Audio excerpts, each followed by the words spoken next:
어느 날 한밤중 북한이 발칵 뒤집혔습니다. 평양 전체 통신이 11분간 동시에 꺼진 겁니다. 이건 북한이 무언가를 감추기 위해 하는 일입니다. 바로 그 시간, 저는 평양 특각병원에 있었습니다. 그리고 그곳에서 김여정을 직접 간호했습니다. 그 이후 함께 그 병실에 들어갔던 사람들이 하나둘씩 사라지기 시작했습니다. 과연 그날 밤 김여정에게 무슨 일이 있었던 걸까요? 그리고 왜 북한은 목격자들까지 지워야 했을까요? 지금부터 제가 목숨 걸고 탈출해서 전하는 그날의 진실을 말씀드리겠습니다. 구독과 좋아요로 응원해 주시면 감사하겠습니다. 그 모든 것은 새벽 2시 14분에 울린 전화 한 통으로 시작되었습니다. 리명순 대위, 즉시 특각병원으로 출동하라. 잠결에 들린 목소리는 제가 모시던 최 군의관이었습니다. 평소라면 부드러운 분인데 그날 밤 목소리는 떨리고 있었습니다. 저는 침대에서 벌떡 일어나 30초 만에 군복을 입었습니다. 북에서 10년 넘게 간호장교로 일하며 배운 게 있다면 긴급 호출에는 질문하지 말고 움직이라는 것이었죠. 아파트 앞에는 벌써 검은색 승용차가 대기하고 있었습니다. 차 안에는 제 동료인 박은혜도 타고 있었습니다. 은혜는 제 옆자리에 앉더니 아무 말도 하지 않았습니다. 다만 눈빛으로 서로 물었죠. 대체 무슨 일이냐고. 그런데 차가 출발하고 5분쯤 지났을 때였습니다. 제 휴대전화 화면이 갑자기 꺼졌습니다. 통신이 끊긴 겁니다. 은혜의 전화도 마찬가지였습니다. 창밖을 보니 평양 거리의 가로등까지 깜빡이고 있었습니다. 운전병이 100m 너머로 저희를 보며 말했습니다. 통신이 전부 끊겼습니다. 저는 그 순간 등골이 서늘해지는 걸 느꼈습니다. 평양 전역 통신이 끊기는 일은 제가 10년 넘게 평양에서 살면서도 단 한 번도 겪어본 적이 없었으니까요. 차는 곧 특각병원 정문에 도착했습니다. 병원 건물 전체가 붉은 경보등으로 물들어 있었습니다. 주차장에는 경호국 차량이 5대나 서 있었고 군복 입은 사람들이 복도를 뛰어다니고 있었습니다. 복도에서 한 간부가 다른 간부에게 급하게 말하는 소리가 들렸습니다. 순안 방향 도로 CCTV는 전부 확보했나? 네. 사고 현장 반경 500m 내 영상 전부 삭제 완료했습니다. 차량은 이미 소각 처리했습니다. 사고. CCTV 삭제. 차량 소각? 저는 온몸에 소름이 돋았습니다. 대체 무슨 일이 벌어진 건지. 최 군의관이 저희를 급히 불러 세웠습니다. 명순, 은혜, 너희 둘은 지금부터 지하 3층 적색구역으로 투입된다. 절대 본 것을 밖에서 말하지 마라. 알겠나? 지하 3층 적색구역. 그곳은 특각병원에서도 최고위급 환자만 들어가는 곳입니다. 저는 10년을 이 병원에서 일했지만 그곳에 들어가 본 적은 단 한 번도 없었습니다. 엘리베이터를 타고 지하로 내려갔습니다. 문이 열리자 방사능 차폐 문이 3겹으로 잠겨 있었습니다. 경호국원이 생체인식으로 문을 열었고 저희는 방호복을 지급받았습니다. 안으로 들어서는 순간 저는 숨이 멎는 줄 알았습니다. 복도 끝 방에서 외국인으로 보이는 의료진 한 명이 방호복을 입고 서 있었습니다. 동양 사람이 아니었습니다. 보위부 고위 간부 2명이 그 옆에서 대기하고 있었고요. 복도 벽에 걸린 모니터 화면에는 환자 파일이 떠 있었습니다. 특급 대상 2호 김여정. 저는 그 이름을 본 순간 온몸에 소름이 돋았습니다. 최 군의관이 저를 급히 끌고 안쪽 병실로 들어갔습니다. 명순, 너는 영어를 할 줄 아니까 저 외국인 의사 보조를 맡아라. 절대 실수하지 마라. 그제야 깨달았습니다. 제가 이곳에 불린 이유를요. 저는 평양외국어대학을 나왔고 영어로 의료 용어를 소통할 수 있는 몇 안 되는 간호장교였습니다. 병실 안은 일반 병실과는 완전히 달랐습니다. 최첨단 의료 장비들이 즐비했고 침대 위에는 산소 마스크를 쓴 환자가 누워 있었습니다. 얼굴은 하얀 천으로 가려져 있었지만 여성이라는 것은 알 수 있었습니다. 그런데 제가 본 것은 충격이었습니다. 왼쪽 팔에는 깁스가 되어 있었고 이마에는 봉합한 상처가 선명했습니다. 오른쪽 복부에는 심한 타박상이 보였습니다. 가냘픈 손목에 링거가 꽂혀 있었고 심전도 기계가 불규칙한 신호음을 냈습니다. 외국인 의사가 엑스레이 필름을 들여다보며 중얼거렸습니다. Multiple fractures, consistent with high-speed impact. 고속 충격에 의한 다발성 골절? 저는 그 순간 깨달았습니다. 이건 교통사고 환자였습니다. 외국인 의사가 저에게 영어로 말했습니다. 저는 떨리는 손으로 준비된 약물 트레이를 가져왔습니다. 평소에 본 적 없는 약품들이었습니다. 라벨에는 영어와 러시아어가 섞여 있었습니다. 저는 그의 지시에 따라 약물을 준비하고 링거 속도를 조절했습니다. 환자의 혈압이 계속 떨어지고 있었습니다. 주사 준비, 빨리. 저는 재빨리 주사기를 준비했습니다. 손이 떨렸지만 꾹 참았습니다. 외국인 의사가 환자에게 직접 주사를 놓았습니다. 10분간의 응급처치가 이어졌습니다. 저는 의사의 지시에 따라 약물을 전달하고 모니터 수치를 확인하고 환자의 상태를 기록했습니다. 그리고 마침내 환자의 상태가 안정되기 시작했습니다. 심전도가 다시 규칙적으로 뛰었고 혈압도 정상 범위로 돌아왔습니다. 경호국장으로 보이는 사람이 병실 안으로 들어와 차갑게 말했습니다. 오늘 밤 이곳에서 본 것은 모두 잊어라. 환자가 누구인지, 무슨 일이 있었는지 한 글자라도 밖에 새어나가면 너희 가족까지 책임진다. 알겠나? 저는 고개를 끄덕였습니다. 하지만 머릿속은 온통 혼란스러웠습니다. 김여정이 교통사고를, 골절의 봉합의 타박상, 이렇게 심각한 부상을. 사실 사흘 전만 해도 저는 평범한 간호장교였습니다. 평양 만경대구역 작은 아파트에서 부모님과 함께 살며 특각병원에서 고위 간부들을 돌보는 게 제 일이었습니다. 어머니는 그날도 전화로 말씀하셨죠. 명순아, 이번 주에 김장 준비해야 하는데 배추 구하기가 하늘의 별 따기구나. 저는 그저 평범하게 체제에 순응하며 살고 있었습니다. 북에서는 그렇게 사는 게 가장 안전한 길이니까요. 하지만 그날 밤 새벽 4시에 임무가 끝나고 집으로 돌아오는 차 안에서 저는 알았습니다. 제 인생이 완전히 바뀌어 버렸다는 것을요. 휴대전화가 다시 켜졌습니다. 정확히 11분 만이었습니다. 그날 밤 평양 서쪽 순안 방향에서 교통사고가 발생했고 그 사고 차량을 병원으로 이송하는 동안 북한은 평양 전역 통신을 11분간 차단했던 겁니다. 누군가 사진을 찍거나 소문을 퍼뜨리거나 사고를 목격하는 것을 막기 위해서였죠. 그리고 그 차량에 김여정이 타고 있었던 것입니다. 여러분도 아시다시피 북에서는 너무 많이 알면 목숨이 위태롭습니다. 저는 그날 밤 알아서는 안 될 것을 봐버렸습니다.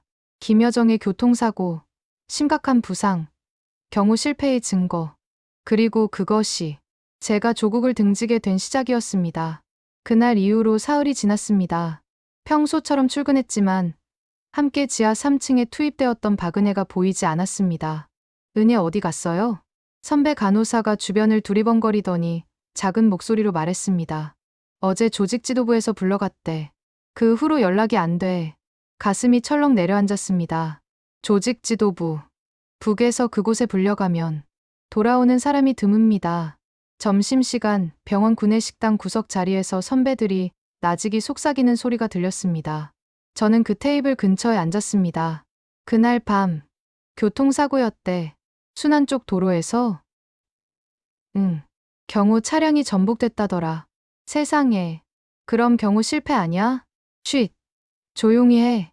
그 얘기하다가 잡혀간 사람도 있다잖아. 한 선배가 더 작은 목소리로 덧붙였습니다. 사고 목격한 차량 운전자들 전부 잡아갔다던데. 그날 그 도로에 있던 사람들 다. CCTV도 전부 삭제했대. 차량도 소각하고. 저는 숟가락을 든 손이 떨렸습니다. 밥알이 목으로 넘어가지 않았습니다. 단순 교통사고를 이렇게까지 숨기나? 아니, 그게 아니었습니다. 숨기려는 건 사고 자체가 아니라 누가 다쳤는지, 얼마나 다쳤는지였습니다. 그날 오후 은혜의 남편이 병원으로 찾아왔습니다. 얼굴이 창백했습니다. 은혜를 찾을 수가 없어요. 집에도 안 오고 전화도 안 받고 저는 뭐라 대답해야 할지 몰랐습니다. 말해줄 수도 없었습니다. 은혜가 그날 밤 저와 함께 지하 3층에 있었다는 것을, 김여정을 봤다는 것을. 이틀 후 은혜의 책상이 치워졌습니다. 박은혜 동무는 개인 사정으로 전출되었습니다. 최 군의관의 말이었습니다. 하지만 우리 모두 알고 있었습니다. 전출이 아니라는 것을. 복도에서 또 다른 소문이 들렸습니다. 그날 밤 지하 3층에 투입된 사람이 12명이었대. 지금은 5명만 남았어. 12명 중 5명. 절반 이상이 사라진 겁니다. 저는 그제야 깨달았습니다. 북한 최고 권력자 가족의 교통사고는 단순한 사고가 아니라는 것을. 그건 경우 실패를 의미했고, 권력의 약점을 보여주는 거였고, 대외적으로는 체제의 불안을 의미했습니다. 게다가 제가 본 환자의 부상 정도는 심각했습니다. 다발성 골절, 봉합 상처, 타박상. 저는 그 모든 걸 직접 봤고, 외국인 의사의 진단까지 들었습니다. 김여정이 교통사고로 중상을 입었다. 이 한 문장이 세상에 알려지면 북한 체제는 흔들릴 겁니다. 김 씨 일가의 신격화가 무너지고 경호 시스템의 허점이 드러나고 권력 승계 문제까지 불거질 테니까요. 그래서 목격자를 지우는 겁니다. 저는 그날 밤 집에 돌아와 거울을 봤습니다.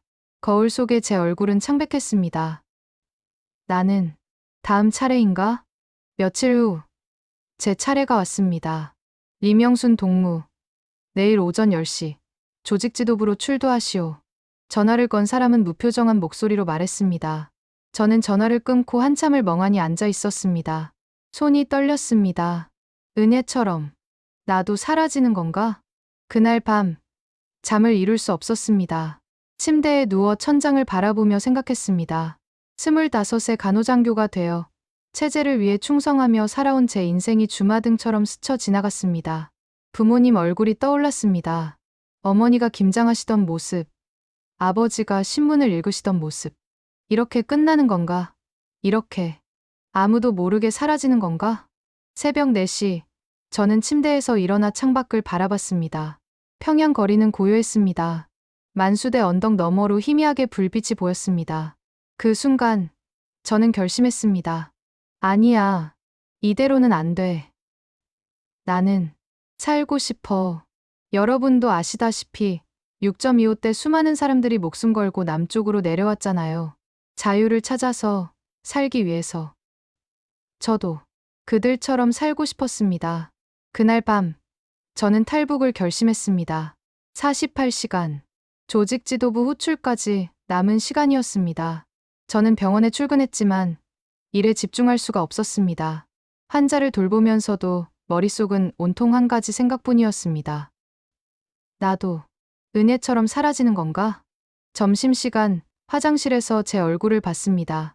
눈 밑에 다크서클이 짙게 깔려 있었습니다. 이틀 동안 제대로 잠을 못 잤으니까요.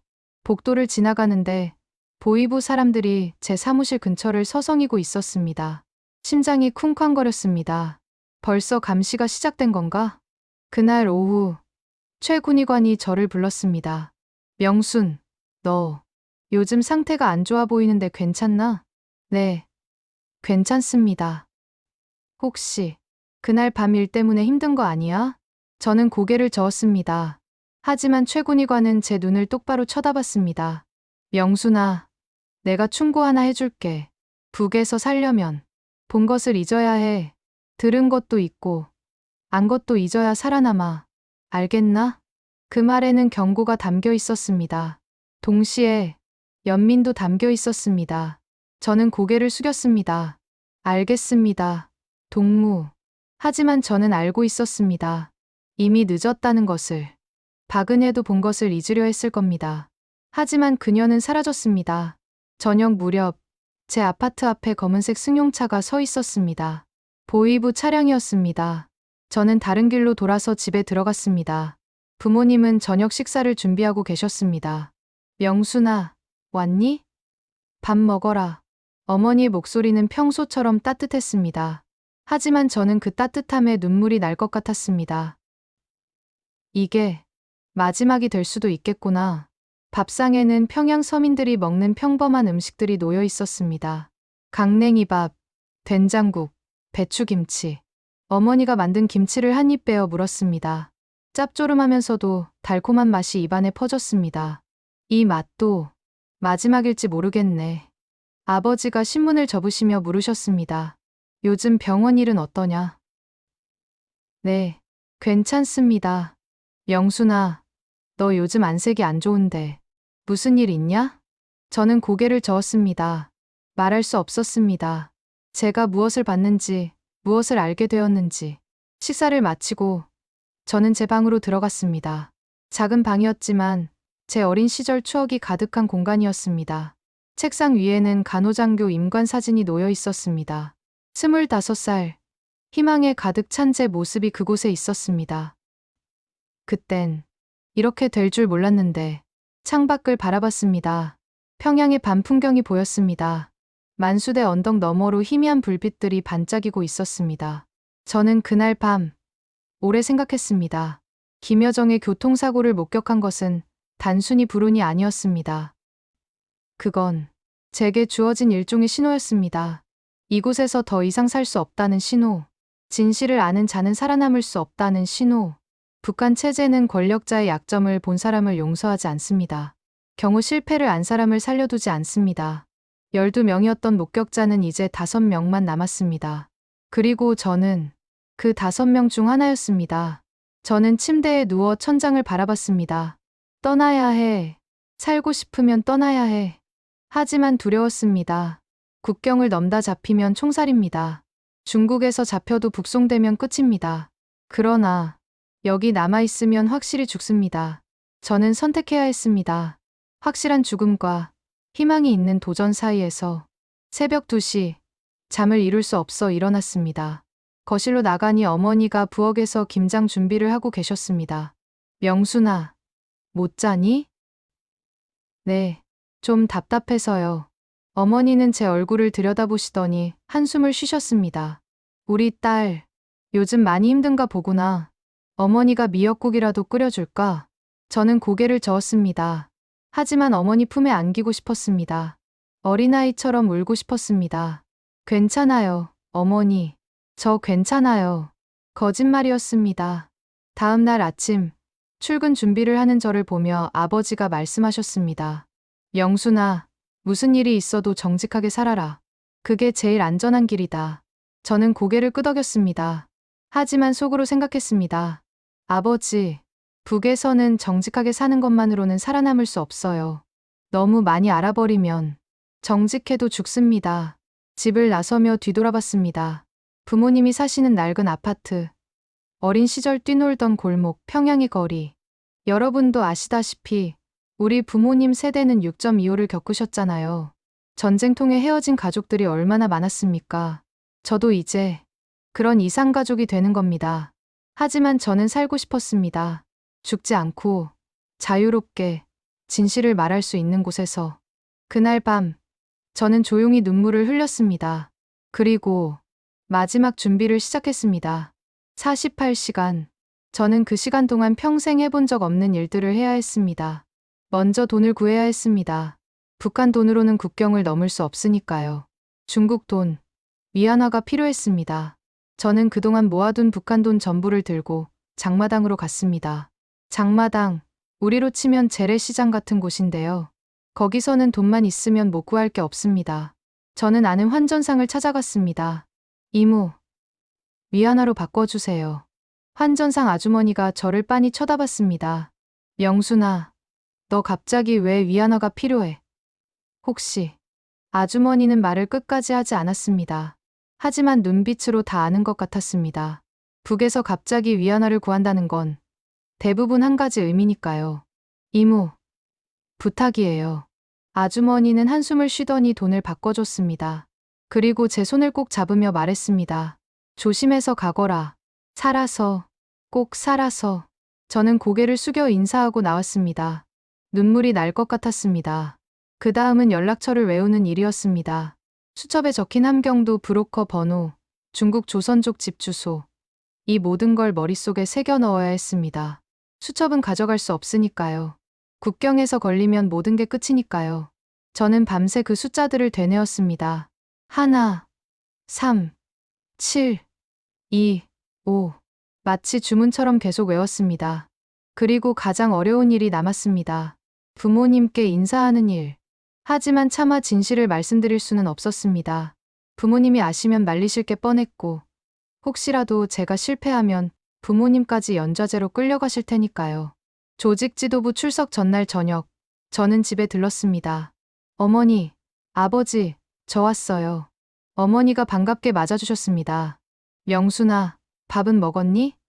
어머니가 오늘 두부 구해서 두부국 끓였는데. 먹었어요, 어머니. 그냥 얼굴 보고 싶어서요. 아버지는 신문을 보시다가 저를 보셨습니다. 아버지는 말수가 적으신 분이지만 그날따라 유난히 오래 저를 쳐다보셨습니다. 명순아, 너 요즘 무슨 걱정 있니?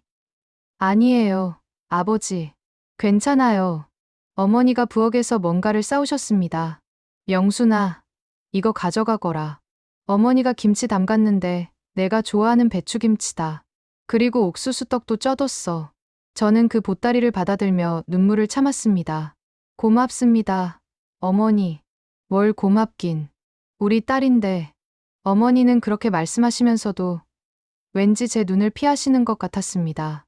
혹시 어머니도 뭔가 느끼신 걸까요? 저는 떠나기 전 어머니를 꼭 안아드렸습니다. 평소에는 안 하던 행동이었는데 그날만큼은 참을 수가 없었습니다. 어머니, 사랑해요. 제가 꼭 효도할게요. 어머니는 제 등을 토닥이시며 말씀하셨습니다. 그래.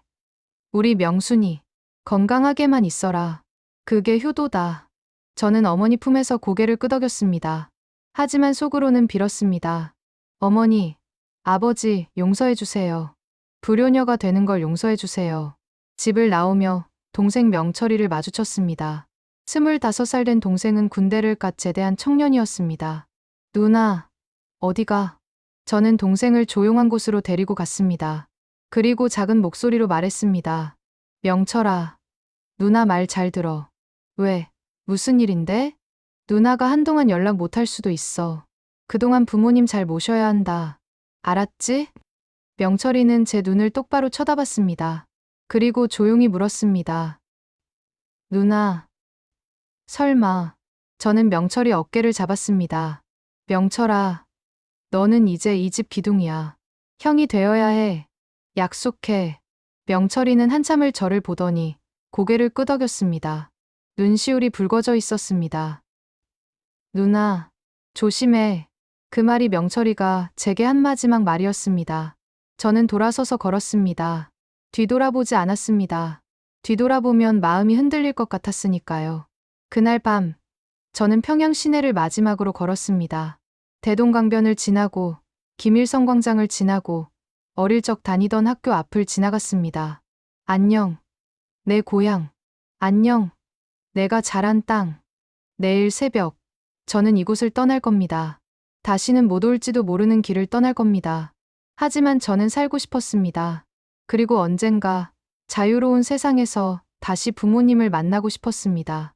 새벽 4시, 저는 병원으로 향했습니다. 조직 지도부 출석은 오전 10시였지만 저는 그 전에 이곳을 떠나야 했습니다. 병원 의무물자 운반 트럭이 출발하는 시간은 새벽 5시.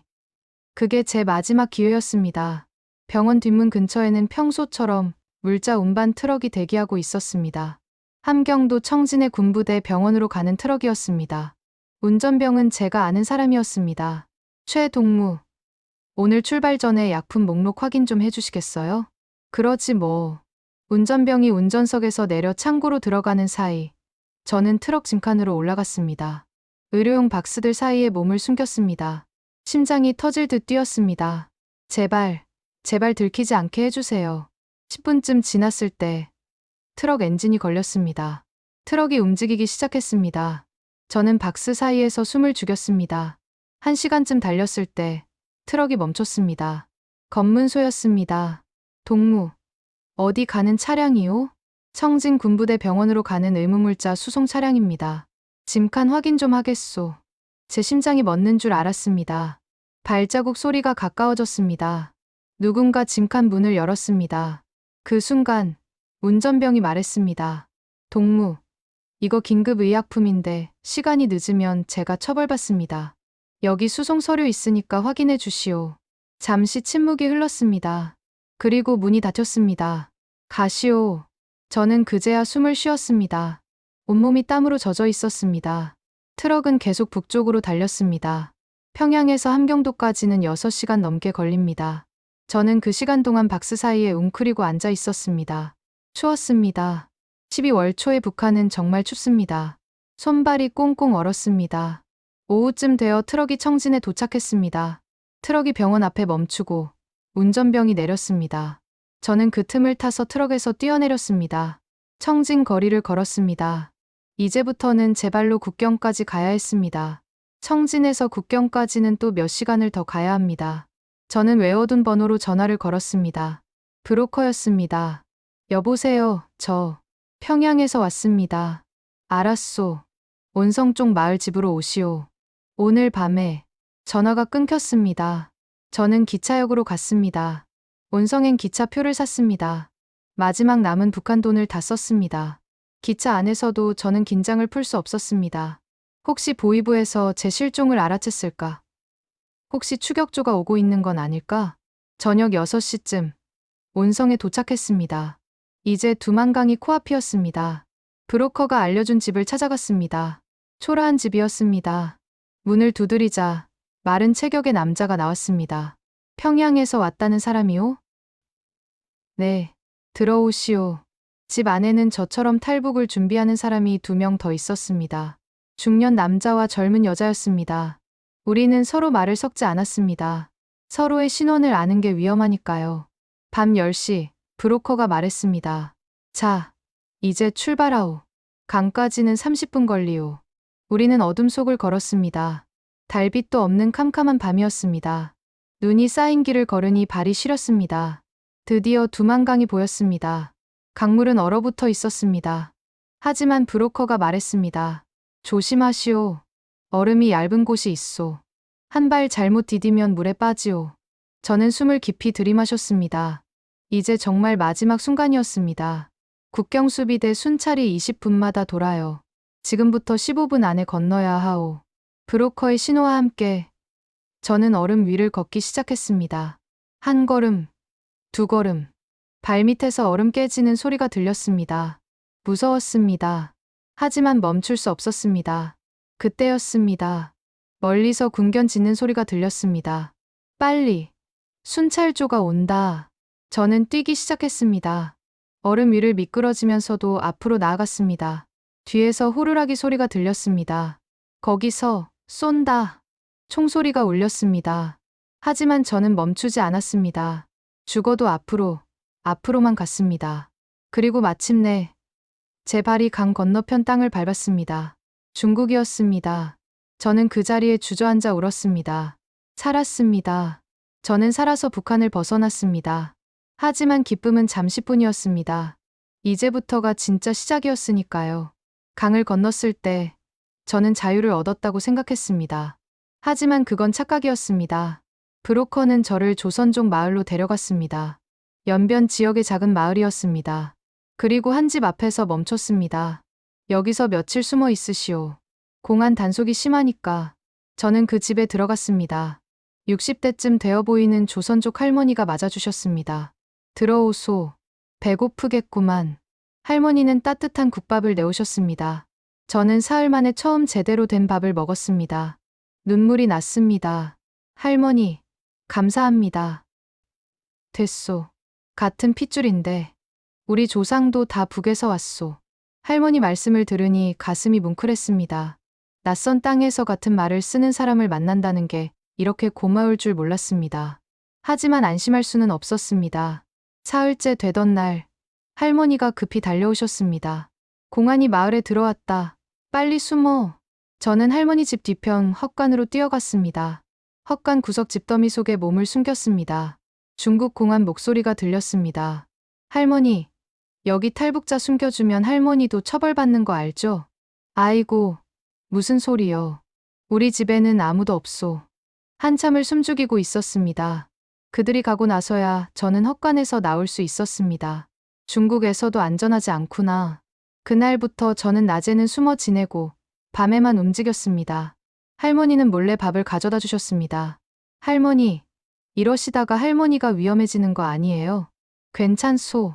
우리도 옛날에 어려울 때 남의 도움 많이 받았소. 한 달쯤 지났을 때 할머니가 말씀하셨습니다. 영순아, 이렇게만 숨어 있을 순 없잖소. 일자리 하나 구해줄 테니 돈 좀 벌어야지. 할머니는 저를 마을 식당에 소개해 주셨습니다. 설거지 일이었습니다. 하루 12시간씩 일하고 받는 돈은 겨우 100위안, 우리 돈으로 2만 원 정도였습니다. 그래도 저는 감사했습니다. 일을 할 수 있다는 것, 돈을 벌 수 있다는 것만으로도 고마웠습니다.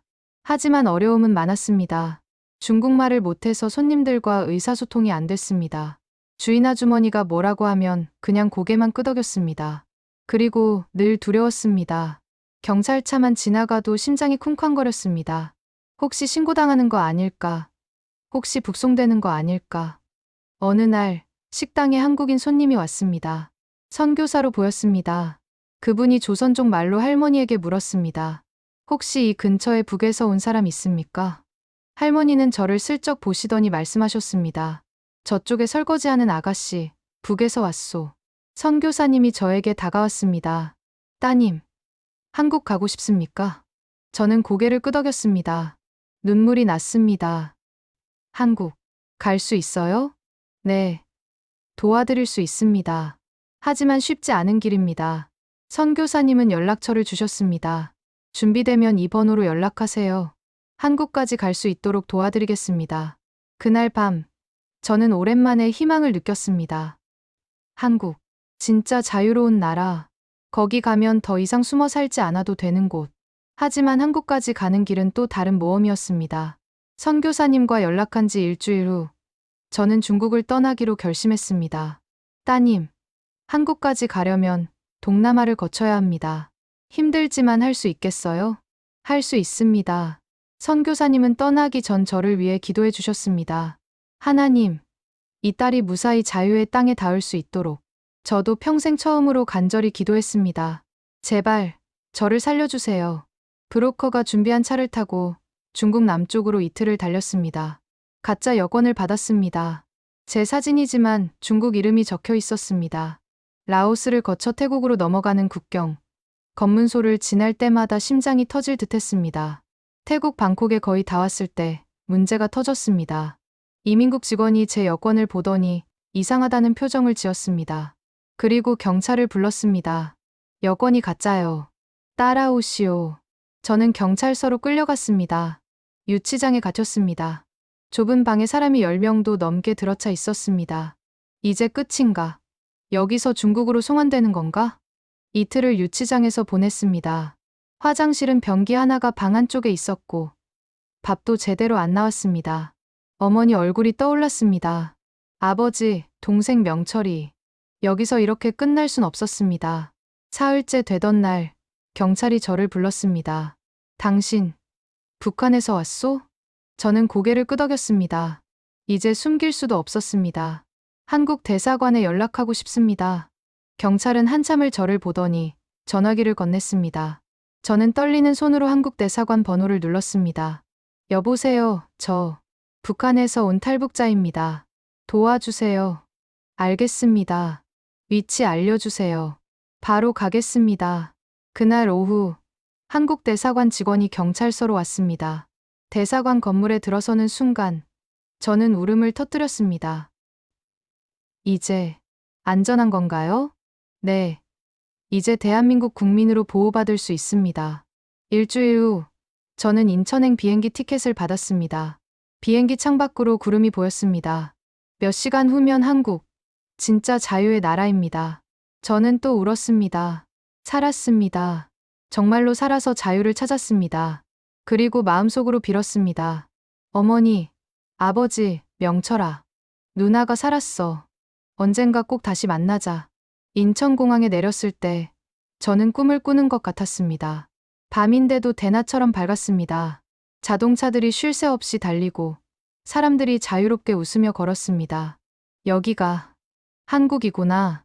국정원에서 먼저 조사를 받았습니다. 평양 특각병원에서 근무하셨다고요? 혹시 김여정이라는 인물에 대해 아십니까? 저는 그날 밤이 떠올랐습니다. 새벽 2시 14분, 평양 통신이 끊기던 그날. 네.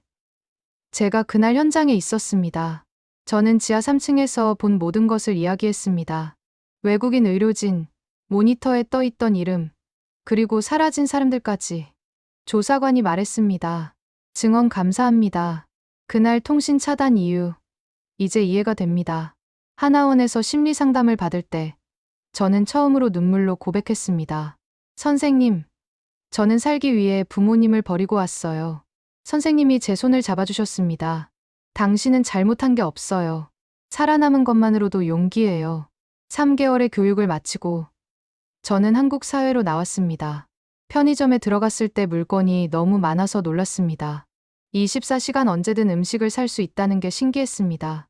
슈퍼마켓에서는 쌀이 산더미처럼 쌓인 걸 보고 울었습니다. 북에서는 쌀 한 톨이 귀한데 말이죠. 지금은 서울의 한 병원에서 간호조무사로 일하고 있습니다. 첫 출근 날 병원장님이 말씀하셨습니다. 여기는 환자를 살리는 곳입니다. 저는 그 말에 눈물이 났습니다. 북의 특각병원은 비밀을 묻는 곳이었으니까요. 가끔 밤에 악몽을 꿉니다. 은혜가 저를 부르는 꿈.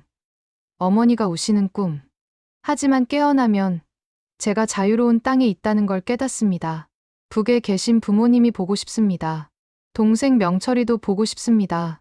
언젠가 통일이 되면 고향 땅을 다시 밟고 싶습니다.